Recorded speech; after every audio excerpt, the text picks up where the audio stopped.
Parallel world की राजधानी में मौजूद महान केयन डिनेस्टी के इंपीरियल पैलेस में एक शांत सुबह थी। पूर्व एम्परर टू केयनजन युद्ध में मारे गए थे और उनका चौथा बेटा टुई सिंहासन पर बैठा। लेकिन ट्यूई टू केयनजन द्वारा जीवन काल में चुना गया डेजिग्नेटेड हेir नहीं था, क्योंकि वह एक पूरा वेस्टल था, भोग विलास में डूबा हुआ और पूरी तरह इनकॉम्पिटेंट। फिर भी करप्ट ऑफिशियल्स के सपोर्ट की वजह से उसे थ्रोन मिल गया। जब ट्यूई ने ये बातें सुनी तो वह कंफ्यूज्ड हो गया। उसे हैरानी हुई कि उसका नाम लेकर उसे यूजलेस एम्परर कहा जा रहा है। ट्यूई परेशान हो गया और सोचने लगा कि क्या ये सब उसी की बात हो रही है। उसे याद आया कि ज्यादा समय पहले नहीं, वह एक मॉडर्न इंसान था। वह डांस वीडियोस देख रहा था और एक फोरम पर डिस्कशन कर रहा था। फोरम पर किसी ने पूछा था कि अगर टाइम ट्रैवल पॉसिबल हो तो किस डिनेस्टी में जाना चाहोगे। ये सवाल पढ़ते ही उसने अपने लैपटॉप को मिडल फिंगर दिखा दिया। उसने कहा कि ये सवाल रिडिकुलस है। ट्यूई गुस्से में आ गया और कीबोर्ड पर पागलों की तरह टाइप करने लगा। उसने उस आदमी से पूछा कि उसे क्या हो गया है। उसने आर्ग्यू किया कि एंशंट टाइम्स में जाना हर तरह की मौत को बुलावा देना है और ये भी गारंटी नहीं है कि वहां जाकर कोई एम्परर बने जिसके पास 3 कॉन्क्यूबाइंस हों। हो सकता है वह एम्परर भी न बने। इसलिए आज के एरा में पैदा होना ही बेस्ट है और ग्रेटफुल होना चाहिए। ये सब लिखकर उसने आंसर पोस्ट कर दिया। अब अपनी मौजूदा हालत देखकर ट्यूई को यकीन नहीं हो रहा था। उसने सोचा कि जब वे उसे हैंडल नहीं कर पाए तो उसे इस गोस्टली केयन डिनेस्टी में फेंक दिया और ऊपर से इतनी खराब सेटअप दे दी। अचानक उसके ब्रेसलेट ने नोटिफाई किया कि नेशनल डाउनफॉल सिस्टम एक्टिवेटेड हो चुका है। सिस्टम ने ट्यूई को ग्रीट किया और बताया कि वह होस्ट है। उसने कहा कि वह उसका एआई असिस्टेंट है जिसे डाउनफॉल ब्रेसलेट कहा जाता है और वह उसे डाउनी कह सकता है। ट्यूई डर गया। वह सोचने लगा कि ये डाउनफॉल सिस्टम आखिर है क्या। उसने पूछा कि क्या कोई उसके साथ मजाक कर रहा है। डाउनी ने समझाया कि ये सिस्टम ट्यूई की डिजायर्स से बना है। सिंपल शब्दों में, अगर वह केयन डिनेस्टी का डाउनफॉल कर देता है तो वह वापस रियलिटी में जा सकता है। डाउनी ने उसे गुड लक कहा और भरोसा दिलाया कि वह पूरी ताकत से मदद करेगा। जब ट्यूई ने सुना कि डिनेस्टी का डाउनफॉल उसे रियलिटी में वापस भेज सकता है तो उसने डाउनी को घूर कर देखा। उसने कहा कि उसने इससे अजीब टाइम ट्रैवल सेटअप कभी नहीं सुना। उसी समय उसके पास खड़ी लड़की ने उसकी रिएक्शन नोटिस की। वह सोचने लगी कि यूजलेस प्रिंस ट्यूई आज अचानक ऐसे क्यों खो गया है। उसने कहा कि पहले ट्यूई उसे देखकर क्रीपी स्माइल्स देता था, लेकिन आज कुछ अलग लग रहा था। जब ट्यूई ने अचानक उसकी तरफ देखा तो जीरो चौंक गई। ट्यूई का चेहरा ऐसा था जैसे उसने कुछ बहुत डरावना देख लिया हो। ट्यूई खुद भी सोच रहा था कि आखिर उसने ऐसा क्या देख लिया है। उसी पल डाउनी ने बताया कि यह लड़की जीरो शू दरअसल जीरो जुओ की अडॉप्टेड बेटी है। उसे जानबूझकर ट्यूई को कॉन्क्यूबाइन के रूप में दिया गया था ताकि उस पर नजर रखी जा सके और उसे बेहतर तरीके से मॉनिटर और कंट्रोल किया जा सके। ट्यूई देख सकता था जीरो शू की इंफॉर्मेशन और डेटा। उसे हैरानी हुई कि वह ये सब कैसे देख पा रहा है। ये बिल्कुल ऐसा था जैसे कोई गेम खेल रहा हो। इस पर डाउनी ने समझाया कि यह एक वार्म हार्टेड ऑक्सिलियरी फंक्शन है जो उसे बिग डाउनफॉल की तरफ से दिया गया है। मतलब जब भी कोई ऐसा व्यक्ति सामने आए जो डाउनफॉल टारगेट से जुड़ा हो तो ट्यूई किसी भी समय उसकी इंफॉर्मेशन और डेटा एक्सेस कर सकता है। इससे वह उन्हें पूरी तरह समझ सकता है और 100 बैटल्स जीत सकता है। दूसरी तरफ जीरो शू भी हैरान थी। उसने खुद से पूछा कि क्या ये सब सिर्फ उसकी इमेजिनेशन थी। जीरो शू को लगा कि जिस पल ट्यूई ने उसे देखा उसकी आंखों में जैसे एक स्पार्क चमक उठा हो। ट्यूई ने मन ही मन माना कि जीरो शू एक सुंदर महिला है जिसे जीरो जुओ ने उसे मॉनिटर करने के लिए अरेंज किया है। वह काफी चार्मिंग भी है। वहीं दूसरी तरफ जीरो शू को लगा कि उसकी प्राउड एक्टिंग स्किल्स ट्यूई ने सिर्फ एक नजर में ही देख ली हैं। ट्यूई परेशान सा दिख रहा था और लगातार जीरो शू को देख रहा था। अचानक एक आदमी जिसका नाम ट्यूयन था बोला कि ट्यूई कुछ देर से डिस्ट्रैक्टेड लग रहा है। उसने पूछा कि क्या उसके मन में कोई बात चल रही है। ट्यूई ने सामने खड़े दोनों आदमियों को देखा और सोचा कि क्या ये वही करप्ट ऑफिशियल्स हैं जिनका जिक्र शुरुआत में हुआ था। उसने ये भी सोचा कि क्या वह इनकी इंफॉर्मेशन भी देख सकता है। जिस आदमी ने अभी बात की थी उसे देखते हुए डाउनी ने बताया कि वह लाई टैनुआन है। वह केन डिनेस्टी का राइट प्राइम मिनिस्टर है और जीरो जुओ का प्लास्टिक ब्रदर है। वह ट्यूई को एक कंट्रोलेबल पपित मानता है और उसे एम्परर बनाकर अपने हिसाब से चलाना चाहता है। फिर डाउनी ने दूसरे आदमी की तरफ इशारा किया जो खाने में व्यस्त था। उसने बताया कि वह जीरो जुओ है। वह केन डिनेस्टी का लेफ्ट प्राइम मिनिस्टर है और लाई टैनुआन का प्लास्टिक ब्रदर है। वह भी ट्यूई को एक कंट्रोलेबल पपित मानता है और उसे एम्परा बनाकर अपने फायदे के लिए इस्तेमाल करना चाहता है। जब ट्यूई ने उनकी इन्फॉर्मेशन देखी तो उसका चेहरा गंभीर हो गया। उसने सोचा कि लाई टैनुअन की पॉलिटिकल पावर और मैकियावेलियनिज्म वैल्यूज सीधे ऑफ द चार्ट्स हैं, जबकि ज़ीरो जुओ की वैल्यूज थोड़ी कम हैं, लेकिन उसके पास कोई वीकनेस नहीं है। वह एक हेक्सागोनल वॉरियर जैसा है। जैसे ही ज़ीरो शू ने ट्यूई का एक्सप्रेशन देखा, उसने मन ही मन सोचा कि यह पहली बार है जब उसने उसकी आंखों में इतनी कोल्ड गेज देखी है। वह नजर डरावनी थी, लेकिन अजीब तरह से उसे अंदर तक हिला देने वाली लगी। अचानक ज़ीरो ने लाई टैनुअन को संबोधित किया। ज़ीरो ने कहा कि शायद ट्यूई इस बात को लेकर परेशान है कि जो थ्रोन वह हथियाने वाला है वो स्टेबल नहीं रहेगा, लेकिन ट्यूई ने बहुत शांति से जवाब दिया कि ऐसा बिल्कुल भी नहीं है। उसने कहा कि वह तो चाहता है कि थ्रोन जितनी जल्दी अस्थिर हो और देश जितनी जल्दी गिरे उतना ही अच्छा है। ज़ेओ शू ने ये बात नोटिस की कि अपने अडॉप्टिव फादर के तानों के बावजूद ट्यूई पूरी तरह काम बना रहा। वह सोचने लगी कि वह कब से इतना समझ से बाहर हो गया। अपनी सीट से खड़े होते हुए ज़ीरो जुओ ने कहा कि आखिरकार लेट एम्परा की आखिरी इच्छा यही थी कि टू सू, जो इस समय राजधानी के बाहर सेना का नेतृत्व कर रहा है, वही थ्रोन पर बैठे। ट्यूई को एहसास हुआ कि पिछले एम्परा का चुना हुआ एयर असल में टू सू था और वह फिलहाल राजधानी से बाहर सेना को लीड कर रहा है। जब ज़ियो जुओ ने कहा कि वे इस समय लेट एम्परा की इच्छा के खिलाफ जा रहे हैं और ट्यूई को थ्रोन पर बैठाने की तैयारी कर रहे हैं, तो ट्यूई ने कहा कि इसमें कोई हैरानी नहीं है कि ये दोनों प्राइम मिनिस्टर्स इतनी बेझिझक राजधानी में टिके हुए हैं। ताबूत पर हाथ मारते हुए ज़ीरो जुओ ने कहा कि भले ही टू किंजन कब्र से निकलकर उन्हें मार नहीं सकता, लेकिन टू सू के बारे में ऐसा नहीं कहा जा सकता। ज़ीरो जुओ ट्यूई के पास आया और बोला कि अभी तक लेट एम्पेरा की मौत की खबर फैली नहीं है।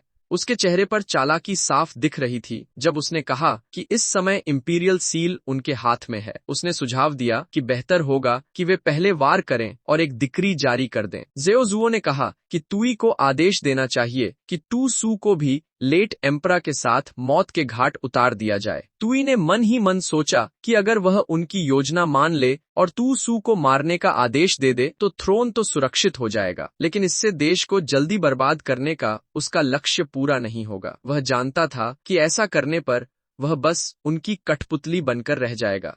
उसे ये सोचकर गुस्सा आया कि लेट एम्परा का शरीर अभी ठंडा भी नहीं हुआ और उसके सबसे भरोसेमंद मिनिस्टर्स पहले ही उसकी आखिरी इच्छा के खिलाफ जा चुके हैं। वे मिलकर एक बेकार प्रिंस को एम्परा बनाकर पूरे देश को कंट्रोल करना चाहते हैं। ट्यूई ने मन ही मन शिकायत की कि यहाँ तो ड्रामास देखने को भी नहीं मिलते, ना कोई क्यूट लड़कियां देखने को हैं, और ऊपर से वह उन दो बूढ़े लोमड़ियों के हाथों घुमाया जा रहा है। वह परेशान हो गया और बोला कि वह एक पल भी ऐसी जिंदगी नहीं जीना चाहता। ट्यूई उलझन में पड़ गया कि उसे करना क्या चाहिए। अचानक उसकी नजर इंपीरियल सील पर पड़ी। अचानक ही ट्यूई ने इंपीरियल सील पकड़ लिया। इससे ज़ेओ जुओ चौंक गया। ट्यूई ने ऐलान किया कि वह सीधे उन्हें ही गिरा देगा।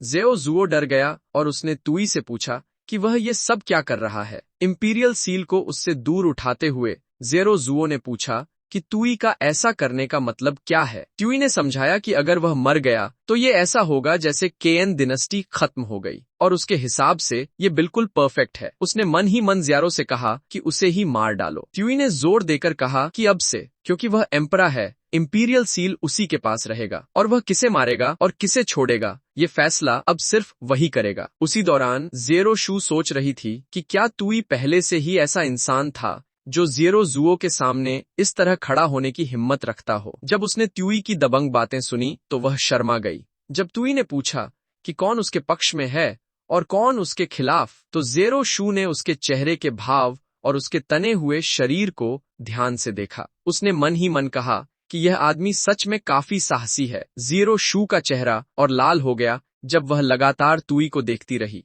जब उसने देखा कि ट्यूई किस तरह ज़ेओ को चिढ़ा रहा है, तो ज़ेओ शू ने सोचा कि ट्यूई का पहले का सारा व्यवहार बस एक अभिनय था।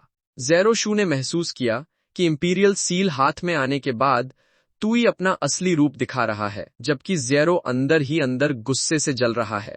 गुस्से में भरकर ज़ेओ जुओ चिल्लाया कि ट्यूई थ्रोन पर बैठे बिना ही घमंडी हो गया है। उसने कहा कि अगर उसके पास उसे ऊपर उठाने की ताकत है तो उसे नीचे गिराने की ताकत भी है।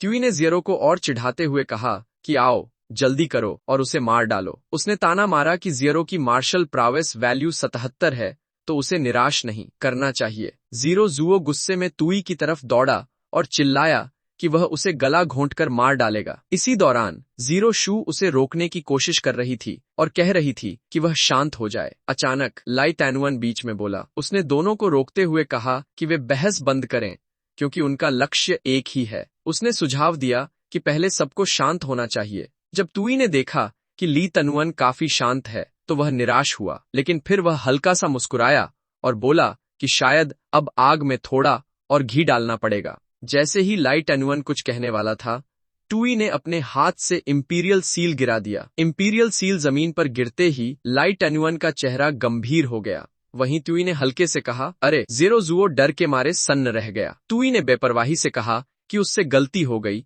और सील फिसल गया, लेकिन वह अच्छी तरह जानता था कि इंपीरियल सील केएन दिनस्टी की किस्मत और अधिकार का प्रतीक है। यह एम्परा का आदेश होता है और पूरे देश पर शासन का चिन्ह। टू किएनजन खुद को केएनयुअन एम्परा कहता था, जिसका मतलब था कि केएन दिनस्टी पीढ़ियों तक चले। टुई जानता था कि इंपीरियल सील तोड़ना सबसे बड़ा अपराध माना जाता है, इसलिए उसे नहीं लगा कि लाई टैनुअन इतनी बड़ी उकसावे को सह पाएगा। जब उसने लाई टैनुअन का डरावना चेहरा देखा, तो ट्यूई ने सोचा कि क्या वह उसे उसी पल मार डालेगा और इस तरह देश को नष्ट करने का काम पूरा कर देगा। उधर ज़ीरो जुओ ट्यूई पर बहुत गुस्से में था। वह उसकी तरफ उंगली उठाकर जोर जोर से चिल्ला रहा था, लेकिन शब्द नहीं निकल पा रहे थे। जैसे ही ज़ीरो जुओ ट्यूई को और डांटने वाला था, किसी ने बीच में रोक दिया। वह लाई टैनुअन था। उसने समझाया कि उनके महाराज बस मजाक कर रहे थे। उसने कहा कि पूरी दुनिया ट्यूई की है, तो फिर एक जेड का टुकड़ा क्या चीज है। लाई टैनुअन की ये बात सुनकर ट्यूई फिर से निराश हो गया। लाई टैनुअन ने आगे कहा कि अगर सील टूट भी गया हो तो कोई बड़ी बात नहीं है। उसने ट्यूई को सलाह दी कि अब काफी देर हो चुकी है, उसे आराम करना चाहिए। बाकी मामलों पर वे किसी और दिन बात करेंगे। इसके बाद लाई टैनुअन और ज़ीरो जुओ वहां से चले गए। ट्यूई ने उन्हें रोकने की कोशिश की। उसने पूछा कि क्या एम्परा और आम लोग कानून के सामने बराबर नहीं होते, और क्या वे उसे मारने वाले नहीं हैं। कुछ देर बाद एक दूसरी इमारत में ज़ीरो जुओ ली टैनुअन के साथ था। उसने कहा कि उन्हें किसी तरह ट्यूई को हटाने का तरीका निकालना होगा। लाई टैनुअन ने पूछा कि क्या उसे पता है कि ट्यूई को मारने के क्या नतीजे होंगे। ज़ीरो जुओ ने जवाब दिया कि इसमें क्या नतीजे हो सकते हैं। उसने ली टैनुअन को डरपोक कहा और ताना मारा कि वह अब भी उस बच्चे ट्यूई को महाराज कह रहा है, लेकिन ली टैनुअन ने ज़ीरो जुओ की तरफ देखते हुए उसे मूर्ख कहा। ली टैनुअन ने उससे पूछा कि वह जरा अंदाजा लगाए, अगर राजधानी में प्रिंस ट्यूई की संदिग्ध हालात में मौत हो जाती है, तो क्या वे दोनों लेट एम्परा के भरोसेमंद मंत्री होने के नाते टू सू की जांच और सजा के पहले निशाने नहीं बनेंगे, जबकि प्रिंस टू सू इस समय बाहर सेना का नेतृत्व कर रहा है। लाई टैनुअन ने आगे समझाया कि ट्यूई द्वारा इंपीरियल सील तोड़ने का मतलब है कि उन्होंने टू सू के खिलाफ एक अहम सौदेबाजी खो दी है। ये सुनकर ज़ीरो जुओ को यकीन ही नहीं हुआ, इसलिए वे इस समय सिर्फ ट्यूई पर ही निर्भर रह सकते थे ताकि वह थ्रोन पर बैठे, और इसी वजह से वे फिलहाल उसे हटा नहीं सकते थे। ज़ीरो जुओ एक पल के लिए रुका और उसने लाई टैनुअन से पूछा कि क्या वह यह सुझाव दे रहा है कि ट्यूई ने जानबूझकर इंपीरियल सील तोड़ा ताकि वह टू सू को मार न सके। लाई टैनुअन ने इसकी पुष्टि की। लाई टैनुअन ने साफ किया कि शुरुआत में टू सू ट्यूई के थ्रोन तक पहुंचने के रास्ते में एक रुकावट था, लेकिन जब ट्यूई का एम्परा बनना तय हो गया तो उसे टू सू के साथ अपने रिश्ते पर दोबारा सोचने की जरूरत पड़ी। उसने आगे कहा कि इस दूसरे वर्ल्ड के महाद्वीप में, जहां कई देश सत्ता के लिए लड़ रहे हैं और अनगिनत लोग पीड़ा झेल रहे हैं, वहीं केएन दिनस्टी ने आखिरकार इलाके को शांत किया और उत्तरी महाद्वीप को एकजुट किया। इसी कारण टू सू, जिसके पास भारी सैन्य शक्ति है, उन्हें दरबार में सावधानी से चलने पर मजबूर करता है और वे ट्यूई को बहुत ज्यादा दबा नहीं सकते। लाई टैनुअन ने चेतावनी दी कि अगर उन्होंने ट्यूई पर बहुत जोर डाला तो वह टू सू को राजधानी में आने दे सकता है और उनकी योजनाएं नष्ट हो जाएंगी, और वे ऐसा जोखिम नहीं ले सकते। उसने यह भी कहा कि ट्यूई शायद 3 लोगों के बीच के रिश्तों का इस्तेमाल करके उन्हें ही नियंत्रित कर सकता है। ज़्याओ जुओ, जो संदेह में था, ने पूछा कि क्या लाई टैनुअन ज्यादा ही सोच रहा है और क्या ट्यूई के पास इतनी समझ है कि वह इतना आगे की योजना बना सके। लाई टैनुअन ने ज़िरो जुओ से पूछा कि क्या उसे याद है कि तुई ने जो कहा था कि एम्परा और आम लोग कानून के सामने बराबर हैं, वे शब्द किसके थे। उसने बताया कि वे शब्द कयन दिनास्टी के मुख्यमंत्री वाइसलियो के थे, जो 100 साल पहले हुए थे। उसने बताया कि उस समय मिनिस्टर वाइज इंग्लियो कयन किंग का बहुत प्रिय था। उसके पास बहुत शक्ति थी और वह लगभग सबसे ऊपर था, लेकिन जब उसने कयन किंग का भरोसा खो दिया तो उसे क्रूर तरीके से मार दिया गया। उन्होंने कल्पना की कि तुई शैतानी मुस्कान के साथ खड़ा है और वे दोनों उसके हाथों की कठपुतलियां हैं। ज़ियो जुओ ने कहा कि वह वाइज इंगलियो नहीं है और वह कभी त्यूई के आगे नहीं झुकेगा, क्योंकि वह सिर्फ टू सू की सैन्य शक्ति पर निर्भर है, और चूंकि त्यूई ने अभी तक कोई आदेश जारी नहीं किया है तो वह खुद किसी को भेजकर टू सू को मरवाएगा और सारा दोष तुई पर डाल देगा, क्योंकि नतीजा वही रहेगा। लाई टैनुअन चुप रहा और गहरी सोच में डूब गया। उसकी आंखों में चमक आई जब उसने कहा कि उन्होंने पहले त्यूई का समर्थन इसलिए किया था क्योंकि वह लेट एम्परर के बेटों में सबसे आसान था नियंत्रित करने के लिए। लेकिन अब स्थिति अलग लग रही है। लाई टैनुअन ने कल्पना की कि तुई कई लोगों का नेतृत्व कर रहा है। वह डरावनी हंसी हंसा। उसने कहा कि लेट एम्परा के वंशज वाकई दिलचस्प हैं। दूसरी ओर तुई अपने बिस्तर पर शांति से सो रहा था। अचानक उसने लाल आंखें खोलीं और कहा कि यह उबाऊ है। तुई ने शिकायत की कि खाना खराब है, गेम्स उबाऊ हैं। उसे मेमोरियल्स पढ़ने पड़ते हैं जिनका एक भी अक्षर उसे समझ नहीं आता। यहाँ कुछ भी अच्छा नहीं है, इसलिए ये एक उबाऊ युग है। वह परेशान दिख रहा था और बोला कि फोन और कंप्यूटर के बिना वह मर जाएगा। अचानक उसने कमरे के कोने में किसी को खड़ा देखा। जब त्यूई ने वहां ज़िरो शू को खड़ा देखा तो वह हैरान रह गया। ज़िरो शू शर्मा गई और धीमी आवाज में बोली कि उसे बेड चेम्बर में उसकी सेवा करनी है। तुई का चेहरा एक पल के लिए खाली हो गया, फिर अचानक उसका चेहरा लाल हो गया और वह बोल पड़ा कि वह अपनी कही हुई बात वापस लेता है। सुबह का समय शांत था और बाहर फूल खिले हुए थे। बेडरूम में त्यूई बिस्तर पर ज़िरो शू के साथ लेटा हुआ खुश था और उसने माना कि वह खुद को बिल्कुल भी काबू में नहीं रख पाया।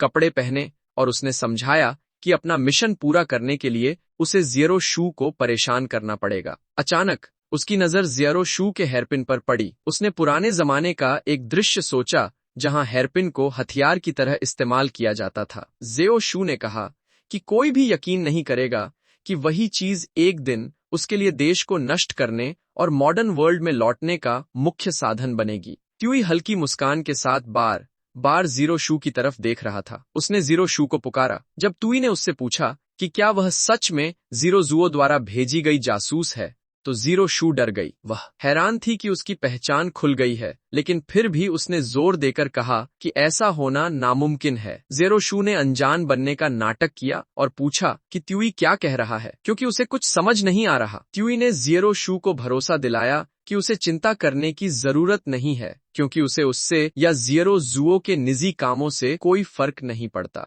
उसने अपने हाथ में पकड़ा हुआ पेय एक ही बार में पी लिया। तुई ने ज़िरो शू से पूछा कि क्या ज़िरो जुओ ने उसे सिर्फ उसे देखने और काबू में रखने के लिए उसके पास भेजा था। उसने पूछा कि इस तरह सामने आ जाने पर उसे कैसा लग रहा है। जब तुई ने कहा कि उसे ज़िरो जुओ के साथ यह खेल खेलना काफी पसंद आ रहा है, तो ज़िरो शू और ज्यादा डर गई। उसने कहा कि वरना एम्परा बनना बहुत उबाऊ हो जाता। ज़िरो शू हैरान थी कि ज़िरो जुओ द्वारा उसे भेजना तुई के लिए सिर्फ एक खेल था। उसने बिस्तर की चादर और जोर से पकड़ ली और सोचा कि क्या तुई का इतना साफ बोलना इस बात का मतलब है कि वह इस खेल से थक चुका है। तुई ने फिर से अपना पेय पिया, जम्हाई ली और कहा कि शराब थोड़ी नशे वाली है। तुई मेज पर झुक गया और ज़िरो शू को चेतावनी दी कि वह यह न कहे कि उसने उसे मौका नहीं दिया।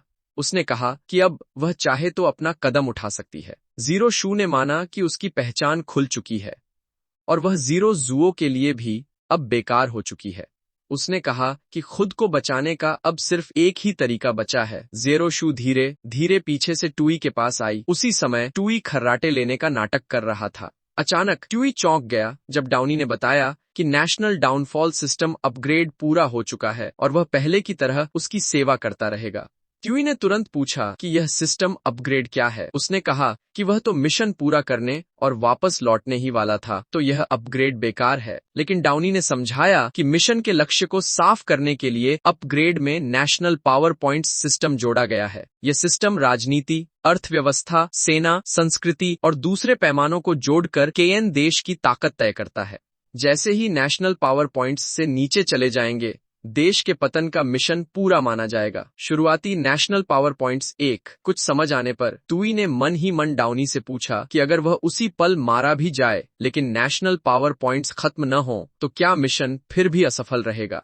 डाउनी ने जवाब दिया कि उसकी मौजूदा वैल्यू के हिसाब से अगर वह मर भी जाए तो भी पॉइंट्स खत्म नहीं होंगे। जब ट्यूई ने देखा कि ज़ीरो शू पीछे से उसे मारने के लिए तैयार है तो वह घबरा गया। उसने मन ही मन गाली दी और पूछा कि डाउनी ने पहले यह क्यों नहीं बताया और उसकी जान इतनी बेकार क्यों है। दूसरी तरफ ज़ीरो शू ने सोचा कि शायद ट्यूई फिर से उसकी परीक्षा ले रहा है, लेकिन उसके पास अब कोई रास्ता नहीं था। उसने हेयरपिन को ट्यूई की तरफ घोंप दिया और बुदबुदाई कि अब उसे दांव लगाना ही होगा। लेकिन ट्यूई ने अचानक उसका हाथ पकड़कर उसे रोक लिया। तुरंत ही ज़ीरो शू की आंखों के कोनों में आंसू भर आए। वह रोते हुए बोली कि सच में वह फिर से ट्यूई की एक्टिंग से खेली गई है।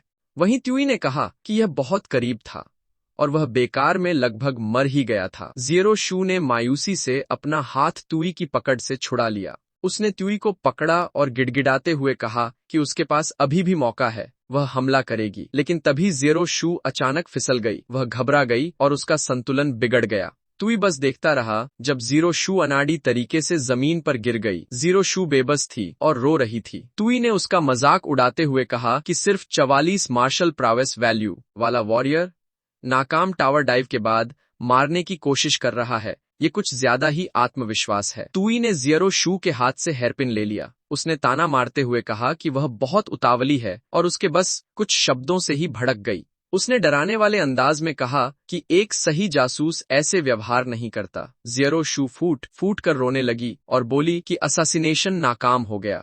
वह सोचने लगी कि क्या अब वह मरने वाली है। कुछ पलों बाद ज़ीरो शू अचानक जाग गई। वह सोचने लगी कि वह कहाँ है, क्योंकि उसे तो ट्यूई के साथ होना चाहिए था। तभी किसी ने पीछे से आकर उससे पूछा कि क्या उसने उसे दिया गया काम पूरा कर लिया। वह ज़ीरो ज़ुओ था। ज़ीरो शू डर गई और उसने उसे अपने अडॉप्टिव फादर कहकर पुकारा। ज़ीरो ज़ुओ गुस्से में था और उसने धमकी दी कि अगर वह इतना छोटा काम भी नहीं कर सकती तो उसे सजा दी जाएगी। ज़ीरो शू बेबस थी और बस चिल्ला सकती थी। अचानक ज़ीरो शू ट्यूई के पास जाग गई। वह अब भी चिल्ला रही थी। ट्यूई ने उससे पूछा कि क्या उसे डरावना सपना आया था। ज़ीरो शू घबराई हुई थी और उसने पूछा कि क्या ट्यूई उसे मारने वाला नहीं है। ट्यूई ने अपने हाथ फैलाए और जवाब दिया कि यह तो बस एक खेल था। उसने कहा कि वह न सिर्फ उसे नहीं मारेगा बल्कि अनजान बनने का नाटक करेगा और उसे संदेश पहुंचाने देगा। उसने जोड़ा कि आखिरकार यही चीज खेल को मजेदार बनाती है। ट्यूई तेजी से लिख रहा था और बोला कि वह इस समय एक बहुत दिलचस्प इंपीरियल डिक्री लिखने वाला है। ज़ीरो शू ने ट्यूई को देखा और महसूस किया कि उसके चेहरे पर एक डरावना भाव है। ट्यूई दांत भींचे हुए था। उसकी आंखें डराने वाली थीं। ज़ीरो शू ने सोचा कि वह फिर से ज़ीरो ज़ुओ के खिलाफ कुछ करने वाला है, लेकिन ज़ीरो शू को पता नहीं था कि ट्यूई मन ही मन कोस रहा था और बुदबुदा रहा था कि ब्रश से लिखना बहुत मुश्किल है। ट्यूई ने गहरी सांस छोड़ी और ज़ीरो शू हैरान रह गई कि एक इतनी जल्दी लिख चुका है। अचानक थका हुआ ट्यूई ज़ीरो शू से पूछता है कि क्या वह उसकी मदद करके लिख सकती है। ज़ीरो शू चौंक गई। ज़ीरो शू डर गई जब ट्यूई उसे मेज की तरफ ले गया और वह सोचने लगी कि यह सब ऐसा कैसे हो गया। वह अनमने ढंग से मना करने लगी और बोली कि उसे नहीं पता वह किस तरह का डिक्री लिखवाना चाहता है। ट्यूई ने कहा कि वह बस इतना लिख दे कि टू परिवार के सभी वंशज टू सू समेत अपना सरनेम खो देंगे और उन्हें आम नागरिक बना दिया जाएगा। ज़ीरो शू घबरा गई और उसने पूछा कि वह अपने ही परिवार के लोगों को इतनी बड़ी सजा क्यों दे रहा है। उसने यह भी पूछा कि वह एक सर्वेंट होते हुए ऐसा डिक्री क्यों लिखे। ट्यूई मुस्कराया और समझाया कि उसने सिस्टम से पहले ही पूछा था कि क्या दो परिवारों की ताकत कम करना पॉइंट्स घटाने का सबसे आसान तरीका है और इन दोनों परिवारों के वंशजों को आम नागरिक बना देने से सिर्फ बहुत सारे पॉइंट्स कम होंगे, बल्कि बाहर की दुनिया में वह एक निर्दयी तानाशाह भी दिखेगा। इसलिए यह तरीका पूरी तरह परफेक्ट है। ज़ीरो शू ट्यूई का एक्सप्रेशन देखकर डर गई। वहीं ट्यूई घमंड से बोला कि ऐसा तरीका सोचने वाला वह तानाशाहों की दुनिया में वाकई कमाल का है। तुई ने जीरो शू से पूछा कि उसने सवाल क्यों किया। उसका अंदाज डराने वाला था, जिससे जीरो शू घबरा गई। उसने तुरंत सिर झुका लिया और मान लिया कि वह ज्यादा बोल गई थी और माफी मांगी। तुई मुस्कराया और जोड़ा कि यह सब खेल की मुश्किल बढ़ाने के लिए है। जीरो शू घबरा गई जब तुई ने उसके चेहरे को छुआ और कहा कि इस दिक्री के बाद वह न सिर्फ परिवार के सहारे के बिना अकेला रह जाएगा, बल्कि निर्दयी तानाशाह की बदनामी भी उठाएगा। तुई ने दोहराया कि वही दिक्री लिखेगी और पूछा कि क्या वह यह खुशखबरी जीरो जुओ को भी बताएगी, क्योंकि वह जरूर खुश होगा। उसने कहा कि जीरो शू इसे उसकी तरफ से दिया गया तोहफा माने। यह सुनकर जीरो शू ने कहा कि उसे बचपन से लेकर अब तक कभी कोई तोहफा नहीं मिला। तुई ने कहा कि वह उसे निराश न करे। वहीं जीरो शू सोच रही थी कि वह जानती है कि तुई उसे धोखा दे रहा है, फिर भी उसे अच्छा क्यों लग रहा है। कुछ देर बाद जीरो जुओ के घर पर एक औरत दरवाजा खटखटा रही थी। वह जीरो शू थी। जब जीरो जुओ ने दरवाजा खोला तो उसने पूछा कि वह इतनी देर से क्यों आई है। अंदर आते ही जीरो शू ने कहा कि वह बहुत जरूरी जानकारी लेकर आई है। जीरो शू ने बताया कि तुई ने डिक्री जारी किया है कि दोनों परिवारों के सभी राज परिवार के लोग आम नागरिक बना दिए जाए। यह सुनकर जीरो जुओ और ली टैनुअन दोनों हैरान रह गए। जीरो जुओ ने कहा कि ली टैनुअन अभी तो दोनों परिवारों के वंशजों में से नया एम्परा बनाने की सोच रहा था, तो साफ है कि तुई उन्हें निशाना बना रहा है। ली टैनुअन ने जीरो शू से पूछा कि उसे इतनी अहम जानकारी कैसे मिली और क्या यह भरोसेमंद है। जीरो शू हिचकिचाई और बताया कि तुई ने उससे खुद वह डिक्री लिखवाई है। यह सुनते ही जीरो जुओ का गुस्सा फूट पड़ा। उसकी आंखें लाल हो गईं और उसने जीरो शू के चेहरे पर थप्पड़ मारा और उसे गाली दी। उसने पूछा कि क्या उसने उनके राज लीक कर दिए। जीरो शू रो पड़ी और बोली कि उसने ऐसा कुछ नहीं किया, लेकिन जीरो जुओ ने आरोप लगाया कि वह नाटक कर रही है और ट्यूई का इस्तेमाल करके उसके खिलाफ चाल चल रही है, वरना वह डिक्री लिख ही नहीं सकती थी। अचानक किसी ने जीरो जुओ के कंधे पर हाथ रखा। वह लाई टैनुअन था। उसने जीरो जुओ को शांत होने को कहा और समझाया कि अगर जीरो शू ने सच में जानकारी लीक की होती तो वे दोनों इस डिक्री के बारे में जान ही नहीं पाते। तो यह तुई की ही चाल थी ताकि उनके बीच फूट दिखाई दे और उन्हें नया प्रिंस बनाने से रोका जा सके। जीरो जुओ अचानक बेचैन हो गया और उसने जीरो शू की तरफ देखा। उसने तुरंत पहले गलत इल्जाम लगाने के लिए माफी मांगी और पूछा कि क्या वह उसे दोष नहीं देगी। जीरो शू ने जवाब दिया कि वह ऐसा करने की हिम्मत नहीं करती। जीरो जुओ ने लाई टैनुअन की तरफ मुड़कर कहा कि लगता है नया प्रिंस बनाने की उसकी योजना नाकाम हो गई है। उसने लाई टैनुअन को सलाह दी कि वह उसकी योजना सुने, क्योंकि वह दरबारियों को इकट्ठा करेगा और पहली कौत मीटिंग में तुई को बुरी तरह अपमानित करेगा, ताकि उसे पता चले कि दरबार में असली ताकत किसके हाथ में है। लाई टैनुअन ने हिचकिचाते हुए कहा कि उसने जीरो जुओ की योजना के बारे में कुछ सोचा है, लेकिन फिर उसने मान लिया कि जीरो जुओ जैसा चाहे वैसा करे। लाई टैनुअन ने तर्क दिया कि जीरो जुओ कोई ऐसा इंसान नहीं है जो बड़े फैसले ले सके, इसलिए उसे भी अपनी अलग योजना रखनी चाहिए। दूसरी तरफ टुई एक स्क्रोल पढ़ रहा था। उसने कहा कि डिक्री तैयार है और वह बस सही समय का इंतजार कर रहा है इसे जारी करने के लिए, लेकिन अभी भी पॉइंट्स को जीरो तक लाना बाकी है। तुई ने सोचा कि अगर ध्यान से सोचा जाए तो नेशनल पावर पॉइंट्स घटाने के और भी कई तरीके मिल सकते हैं। उसे खुशी हुई जब उसे याद आया कि इतिहास में जो भी तानाशाह किसी देश के पतन का कारण बना, उसने न सिर्फ भ्रष्ट मंत्रियों पर भरोसा किया, बल्कि राज्य के कामों की अनदेखी की, जबरदस्ती औरतों को उठाया और हर जगह से कॉन्क्यूबाइंस इकट्ठा की। ट्यूई ने तय किया कि वही तरीका अपनाया जाएगा। उसने सोचा कि देर से एम्परा की लाश अभी ठंडी भी नहीं हुई है और वह डिक्री जारी करेगा कि सभी दरबारियों की महिला रिश्तेदारों को जबरदस्ती महल में लाया जाए सेवा के लिए, जिससे वे जरूर कांप उठेंगे। ट्यूई की सेवा में मौजूद यूनक यह सुनकर डर गया जब उसने उसके चेहरे पर खतरनाक मुस्कान देखी। ट्यूई ने खुद से कहा कि इस तरह वह न सिर्फ बहुत सारे पॉइंट्स घटा सकता है, बल्कि खुद भी फायदा उठा सकता है। इसलिए कोई हैरानी नहीं थी कि उसने इतनी चालाक योजना बना ली। ट्यूई ने यूनक की तरफ देखा और कहा कि वह जीरो जुओ और लाई टैनुअन को बुलाए। उसने आदेश दिया कि उन्हें तुरंत स्टडी में लाया जाए। यूनक ने फौरन जी कहा। कुछ देर बाद जीरो जुओ और लाई टैनुअन स्टडी में दाखिल हुए। तुई ने मुस्कुराते हुए दोनों मंत्रियों का स्वागत किया और कहा कि औपचारिकता की जरूरत नहीं है। उसने उन्हें बैठने को कहा और सहज रहने को कहा। जीरो जुओ ने उपहास किया, जबकि लाई टैनुअन ने शालीनता से धन्यवाद कहा। जैसे ही वे बैठे, जीरो जुओ ने सुझाव दिया कि चूंकि तुई गद्दी पर बैठ चुका है, तो उसे अगले दिन दरबार के कामों से परिचित होना चाहिए। ज़ियो जुओ ने खतरनाक मुस्कान के साथ जोड़ा कि वह बाद में अपने गुट के मंत्रियों से बात करेगा और वे सब मिलकर ट्यूई को कल दरबार में दबाने की कोशिश करेंगे। उधर ट्यूई के चेहरे पर भी वही खतरनाक मुस्कान थी। उसने सोचा कि क्या मेहनती शासन कोई बोनस देता है। उसने कहा कि गद्दी पर बैठते ही दरबार लगाना उसके लिए मूर्खता होगी। ट्यूई ने कहा कि दरबार लगाना बहुत झंझट वाला काम है और नए एम्परा के तौर पर उसके पास अनुभव नहीं है। उसने बताया कि वह दरबार के काम इन दोनों मंत्रियों पर छोड़ देगा। लाई टैन्युअन ने देखा कि तुई ने ज़ियो जुओ की दरबार लगाने की बात ठुकरा दी। उसने भौहें सिकोड़ते हुए सोचा कि तुई न सिर्फ ज़ियो जुओ की चाल समझ गया, बल्कि मंत्रियों पर भरोसे का कारण देकर उसकी बात काट भी दी। तुई को देखते हुए लाई टैन्युअन ने कहा कि ज़ियो जुओ की सतही चालें उसके सामने बिल्कुल बेकार हैं। दूसरी तरफ ट्यूई ने सोचा कि अब कॉन्कुबाइन्स इकट्ठा करने वाली योजना निकालने का समय आ गया है ताकि पॉइंट्स घटाए जा सकें। उसने गला साफ किया और कहा कि अभी दरबार के कामों की बात न की जाए, क्योंकि उसने दोनों मंत्रियों को किसी और वजह से बुलाया है। ट्यूई शर्माया और बोला कि चूंकि वह एम्परा है तो सिर्फ ज़ियो शू और हारिम होना काफी शर्मनाक है। तो उसने फैसला कर लिया कि वह सुंदर महिलाओं को इकट्ठा करेगा और हारिम बढ़ाएगा। यह सुनकर ज़ियो जुओ डर गया और चिल्लाया कि देर से एम्परा की लाश अभी ठंडी भी नहीं हुई है और तुई पहले ही नीचे वाले दिमाग से सोचने लगा है। उसने कहा कि उसने इतनी बेशर्मी पहले कभी नहीं देखी। वहीं दूसरी तरफ लाई टैनुअन भी हैरान था। उसने सोचा कि तुई ने उन्हें दरबार में बुलाया, लेकिन राज्य के काम छोड़कर हारिम की भर्ती की बात कर रहा है। उसे समझ नहीं आया कि यह सब क्यों हो रहा है। तुई उत्साहित था और जोर देकर बोला कि यह काम जल्दी होना चाहिए।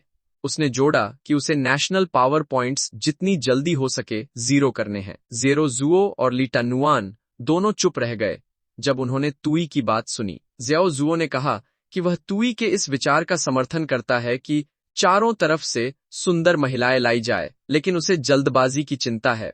ट्यूई ने ज़ियो जुओ की बात काट दी और कहा कि वह समझता है कि पूरी दुनिया से महिलाएं तुरंत नहीं लाई जा सकती, इसलिए शुरुआत राजधानी से करनी चाहिए। ज़ियो जुओ हैरान रह गया और सोचने लगा कि क्या इतनी जल्दी दिखाना वाकई जरूरी है। दूसरी ओर लाई टैनुअन ने मन ही मन सोचा कि उसे तुई की सुंदर महिलाओं वाली बातों में उलझना नहीं चाहिए, क्योंकि तुई ने खास तौर पर राजधानी का जिक्र किया है, यानी असली निशाना वही है। तुई ने घोषणा की कि उसने सबसे कम समय और मेहनत वाला तरीका सोच लिया है। उसके चेहरे पर खतरनाक भाव था जब उसने कहा कि शुरुआत दरबारियों की महिला रिश्तेदारों से की जाए। यह सुनकर ली टैनुअन डर गया। कुछ देर बाद दोनों मंत्री स्टडी से बाहर निकले। सीढ़ियां उतरते हुए ज़ियो जुओ बड़बड़ाया कि तुई न तो राज्य के काम देखता है और ऊपर से हारिम बढ़ाना चाहता है। उसने कहा कि यह एक असली तानाशाह का रास्ता है। ज़ियो जुओ ने जोड़ा कि तुई एम्परा बनकर खुद ही अपनी कब्र खोद रहा है, जिससे उनका काम आसान हो जाएगा।